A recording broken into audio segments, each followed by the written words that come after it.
Hey YouTube, Kevin Carey here with a knife video.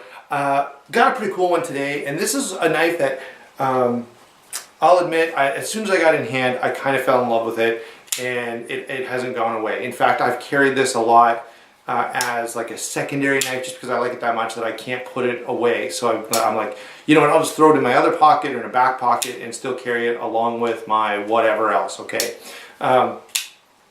Really impressed with this little blade, even though it is a little blade and it's much smaller than what I normally carry, okay? Now, before I get into size and weight specifically, you can see that this is a small blade, and normally I prefer something more like this. I've got this so I can compare them. They're both Brous Blades, but this is what I like to carry. This is obviously not the same. So I'll talk about that a little as we go through the video. But before we get into all that, I want to do a little bit of introduction because this knife kind of comes from a particular line from Jason Brous, okay? Recently, Brous has been doing a bunch of their popular models in a G10 version. The G10 version is cheaper, and it's really cool because you're not giving up really anything. You know, it's the same blade steel, it's the same construction, all of that, all that's being changed is the scales are G10 rather than carbon fiber or titanium or whatever else. And so it's really nice that, you know, these guys run around $350 to $400, I think. And so to be able to get one for, you know, around 200 is pretty nice. Now, I will speak to price later, but 200 bucks is still pretty high for this particular blade, okay? I'm not going to get into that at this very moment, but all you need to know is that Jason is coming out with a number of his blades in a G10 version, and then they're a little bit cheaper, okay? So there's been this one, the Silent Soldier, there's been the T4, there's been, or right now, like the end of May, 1st of June 2015, this is June 1st, 2015, so literally today or tomorrow, like within days from now, the VR71 is going to be shipping out. I thought about being on the pre-order list. There was a discount, you get like a 10% discount if you pre-ordered. I looked at it and thought about it and decided not to. I think I'll wait. I may pick up a VR71 in the G10. I actually like the look of it better in G10, but I'll find it on the secondary market, you know, sometime down the road. Anyway, so I just want to let you know to begin with that this is part of a whole thing that Brous is doing to sort of lower their price point and make knives that are more, you know, priced for a wider appeal. Okay, when you know, at a $400 price point, you're narrowing down your market quite a bit. At $200, you've opened that market up a whole lot. Now the question becomes, is this a $200? If Spyderco made this knife, would you pay $200 for it?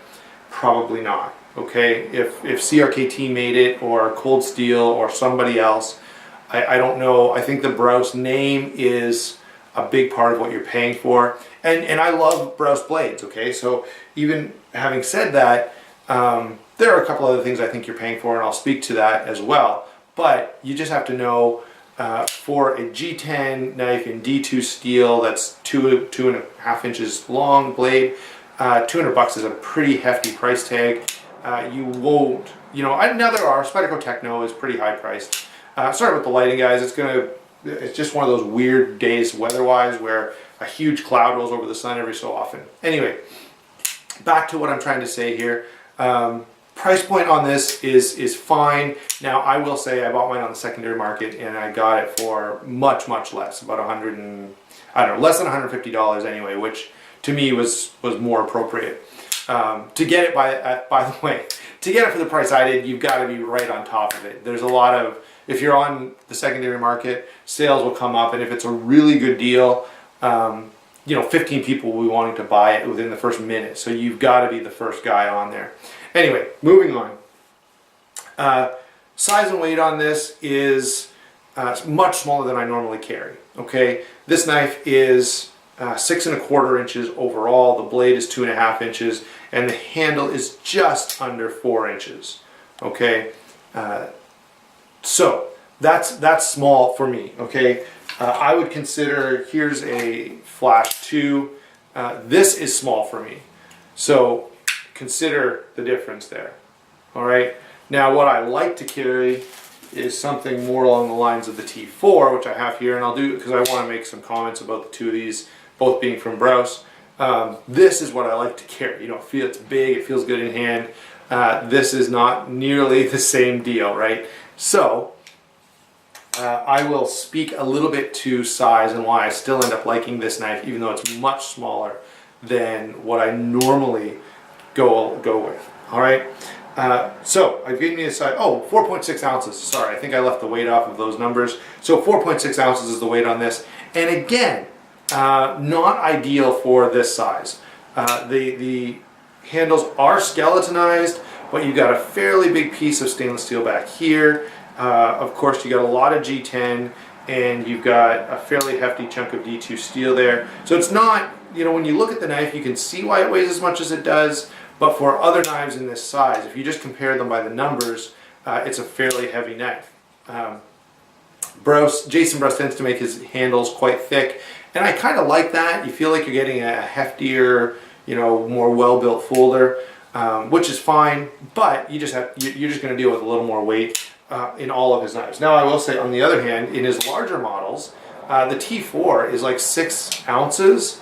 And you compare this to a lot of knives of this size and shape, and it really does well. You know, this is lighter than I think any zero tolerance that I have, even though it's just as strong and just as capable as any zero tolerance that I have. So that's a pretty cool, you know, I'm not saying that all of Jason Brous's knives are overweighted. Let's just, you know, that's what I want to point out there.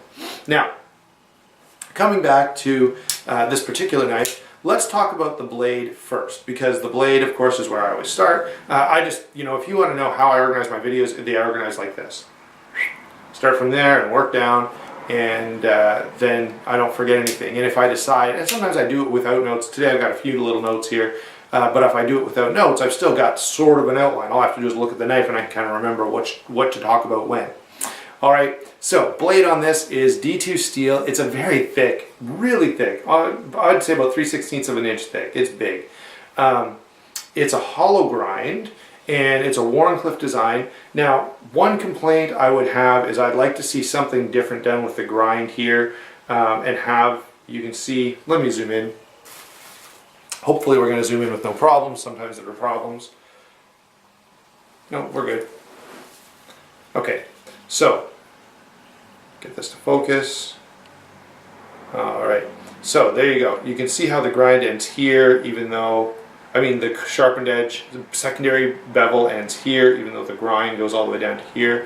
I would like to see that finished better. And this is an issue on all the Silent Soldiers, even the fixed blades.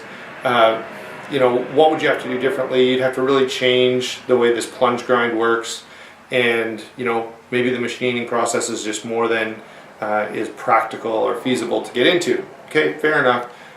In this configuration, it does work fine, and as I said, I've been quite impressed with this blade. I've cut a lot of stuff with it, and even though it's really thick, and it is really thick, it's actually cut better than I thought it kind of would. Okay, so I've done all kinds of cutting tasks with this, and I've not had any issues. And so, not in focus again.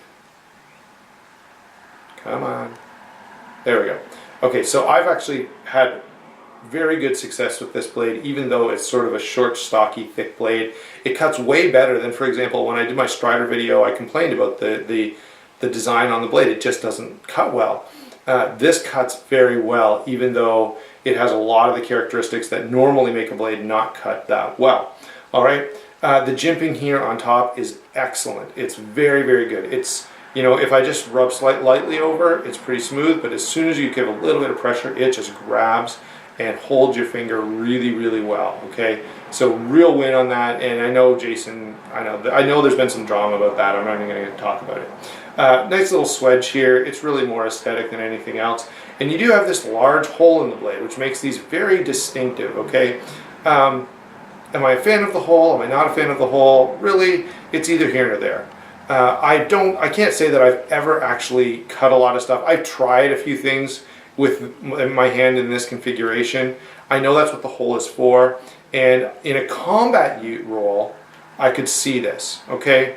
Because of the fact that you would be able to you know, do a lot of this kind of thrusting. You know, you'd be able to use it almost as if it was just a fist and come in that way, and your fist would be much more deadly with, you know, 2.5 inches of sharpened steel coming off the end of it. So I can see it from a combat standpoint. Practically any other, like anything else that you would do with it, doesn't seem feasible. I have of course cut this way, but I just don't see it as practical or worthwhile. I hold the knife this way whenever I use it, okay? And I find this works just fine, okay? So, very deep hollow grind, stonewash finish. I really like stonewash finishes, and I like hollow grinds, but the stonewash finish on a blade like this, because it's a fairly high price point, other finishes can show wear a lot easier than a stonewash. So stonewash is nice for a knife you plan to use, and I definitely plan to use this one. Okay, so that's my take on the blade. Let's get into the lockup and deployment. First thing I want to say about this is it's a very early lockup. Kind of too early for me, okay? You think, man, if there was a lot of force applied to this, is this lock going to fail? Likely not, especially when you consider that when you're holding this knife, it can almost be a slip joint because of the fact that your hand really makes it so that it would be impossible to close. It would have to crush your finger completely to close on the rest of your fingers. All right. So not likely to happen. It is a very thick liner, although, let me grab the T4. This is what a thick liner lock really looks like. Okay, now overall, this is much thicker than, say, your Tenacious or your Rat 1 or those kinds of blades, but it's not as thick as other stuff that Jason has done. Okay, this is really thick. This is the T4 has the thickest stainless steel liners of any knife that I own. This one is not nearly to the same extent, but it's thick for its size. Okay, stainless steel backspacer. I kind of wish this was G10. It would really cut down the weight if they did this in G10, but it really looks cool with that Brous Blades on the back. I know I'm getting off topic a little bit, but I started out talking about the liners. It is a liner lock, extremely early lockup. However, it's very, very easy. Okay, so it actuates really, really nicely. You can literally flip this all day and all night and not get any sort of finger fatigue, hand fatigue that you're used to with some blades. The other thing is, although it flips in a different way, if you try to light switch this, okay, it still works. But of course on camera you can never demonstrate. It doesn't work well when light switched. There we go. It really wants to be push buttoned, and when you do push button it, it flies out. Now, having pointed that out to you, it's very unnatural to light switch it. When I first got it in hand, I turned it around, and I immediately, when I went to flip it, just push buttoned, because it's a much more natural movement when your hand is where it has to be to flip this knife well, okay? So you don't even think about it, you just pretty well automatically push button this knife, and it works really, really well. That's one thing I've got to say is the Silent Soldier flipper deserves its name. It is a great flipper, really, really good. It is, of course, ball bearing pivot system, and so very smooth. Now, I have complained about that before. You know, what if gunk and crap gets in those ball bearings? Obviously, you can clean them out. You could get, you know, your WD-40 out and clean everything out, and then re-oil it and stuff. But anyway, yeah. So there is that limitation. You know, could you make this knife and make it flip pretty well, just as good, if you just had, you know, phosphor bronze bushings? I think you could. All right, and I think that about a lot of blades. So that's lockup and deployment. Flips very, very fast. It's very smooth, very nice. You know, drops into place really, really well. I can't seem to demonstrate it here on camera for you, but I always close it this way in real life, and it has no problems. Great deployment, reasonably good lockup, very, very easy to actuate, very, very fun to flip over and over and over and over and over. Okay, so I find myself sitting here doing this a lot when I carry this knife, and that's actually one of the reasons I end up carrying it, I think, is because I know I can sit there and just flip it open and closed for hours on end. Now, let's talk about the handle and the grip, because that's another thing I've already kind of spoken to. But again, this grip is shorter than what I normally use. However, I can get a pretty good full, you know, my pinky finger is just kind of catching the back end there, but it is on, and I can get some, there you go. I can get a hold of it with my pinky, so it's not the end of the world. Very deep front choil, so you're really locked into this blade. This is how I almost always use it. No, I guess it's how I literally always use it. I've never cut anything without thinking about it first in any other way. I've tried this, you know, but it's only so-so. Okay, so handle is comfortable. The G10 is smooth, not super grippy, but the shape of the handle by a large margin makes up for that smoothness, and you have no problem at all gripping the knife well. The other thing is, of course, that thicker handle. If you thinned this handle down a lot, it wouldn't be as hand-filling, and therefore would not be as comfortable or feel as good either. Okay, now what about this grip? I know everyone's asking about it. I know everybody else says, oh yeah, you can grip it like this and get great retention. That's true, but I literally never do this. I just don't find it to be that practical unless, as I said, you're in like a combat situation where retention is important. And now if you're holding it this way, you essentially make the knife an extension of your fist. You're not going to slice, you're going to do sort of a thrusting motion with that, and then it's going to work okay for you. Now, otherwise, I use it this way and it works really well. Pocket clip is the last thing that we should talk about here. It's really cool how Jason's done this. If I show you here, there's a little divot cut out of the G10 on this side, and all you'd have to do is take this screw out, flip this pocket clip over here, and you will have reversed the pocket clip. So that's actually really, really well done. It is a nice deep carry clip, and it's just right in terms of size and retention and all of that. You know, I hate when clips are too big and sort of stupid looking, okay? This one is, you know, it's small, it's understated. It does say Brous Blades, so, you know, you've got a bit of marketing happening here. Brous Blades here and Brous Blades here. That's it though. And you know what, I kind of think Brous Blades are really cool, so I don't mind that it says that on there. Now, overall, this is a small knife that feels bigger in hand than it is. It's an exceptionally good, you know, light use EDC blade. Even hard use EDC blade it could certainly take some pretty hefty damage, I think, and keep working for you. But you know, as a defensive blade or something like that, I don't really see it. It's just a little small.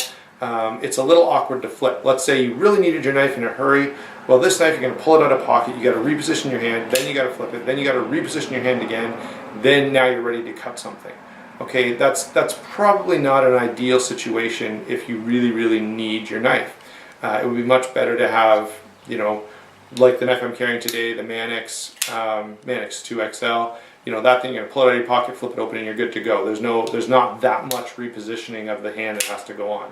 This one there definitely is, which is why I see this more as, you know, just a general EDC blade, maybe a secondary blade. I have carried this a lot with something else, so then, you know, I'll take this out and use it because it's small and it's not going to bother anybody, and then put it back, and I never have to take out my, you know, Recon 1 or my T4 or whatever else. Do I like this blade? Absolutely. I think this blade is very functional. It also comes with a lot of cool factor, and you know, if you really like Jason Brous and you really like Brous Blades, which I certainly do, you know, overall I love the company. They have a ton of blades that I like. I don't like every one of them. I will say, when I dislike one of Jason's blades, I just hate it. Like, I just could not, you know, the Sinner I'm not a fan of at all. There's another one that starts with a C, I can't think of the name of it. There's a few that the Reloader I totally despise. I just think it's the ugliest knife that's been made in the last few years. But then there's this, you know, this looks so cool. It looks really, really awesome, and I really like it. Same, of course, with the T4, and you know, there's a few others, the Division, the Mini Division, lots of stuff that Jason has done I really like. And certainly this is one of the knives that he has that I'm definitely a fan of. So would I recommend this knife? I would say yes, I recommend it. I don't recommend it for combat. I don't think Silent Soldier, you know, kind of makes it sound like it should be in combat. I definitely don't see that. The neck knife would maybe be more appropriate as sort of a last ditch type of tool. However, as an EDC, as you know, a high-end carry blade, as you know, as a lot of, you know, pride of ownership, super cool folding knife, absolutely I recommend it. I think it's got all all the form, that is all the cool factor, all the interest that you could get in a knife while still being very functional. And so if that's the reason you want it, hey, don't hesitate. Now I'm going to give this one warning at the end. You may pick up this knife and you think it looks awesome on camera, and the pictures you see, it looks really cool. But this is the kind of knife that I think some people are going to get in hand and they're going to hate. As soon as they put their hand on it, they're going to go, this feels terrible, and I can't use it. I do foresee that. So if you're really interested in buying one of these and you're going to pay the full price, see if you can get one in hand somewhere before you pull the trigger, okay? That's all I've got to say about the Brous Blades Silent Soldier. I really like this knife. I know some people have said they weren't sure about it or maybe didn't like it at all. I think, you know, the Apostle just has no use for this knife. I actually really like it. And you might like it too, but I will say it's the kind of knife that I think is going to generate strong opinions. You're either going to really like it or really dislike it. So try to, you know, check one out, hold it in hand, use it a little bit before you commit to buy it if you can at all do that. Otherwise, you know, find it on the secondary market. So if you don't like it, you didn't pay a lot for it, and maybe you can still sell it back to somebody else for close to what you paid. All right, there you go, guys. I hope you enjoyed the video, and I hope that Jason keeps doing this stuff. I appreciate that he is, you know, giving the average person an opportunity to own one of his knives without coming up with $400 or $500. Talk to you later.